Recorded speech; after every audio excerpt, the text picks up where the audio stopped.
Next गाना हमार 2-3 दिन में आ रहल बा, जौना की का टाइटल हो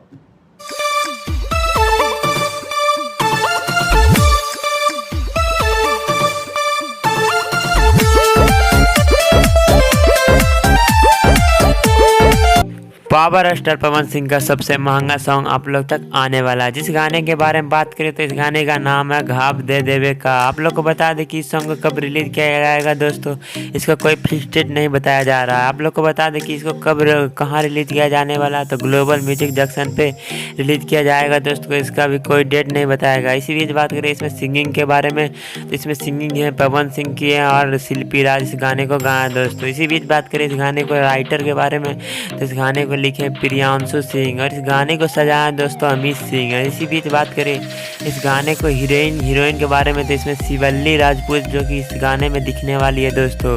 और ये शिवल्ली राजपूत सबसे फेमस एक्टर है दोस्तों। ये पवन सिंह का पहला सॉन्ग है शिवल्ली राजपूत के साथ, जो कि पहला बार दिखने वाले हैं। ये सबसे महंगा सॉन्ग होने वाला है पवन सिंह का। और इसी बीच बात करें इसमें खर्चा का, तो इसमें करीब 10 करोड़ का खर्चा बताया जा रहा है दोस्तों। ये वीडियो आप लोगों को कैसा लगा कमेंट में जरूर बताएं। इसी तरह के रिलेटेड वीडियो पाने के लिए चैनल को सब्सक्राइब करें दोस्तों। मिलते हैं नेक्स्ट वीडियो में। जय भोजपुरी।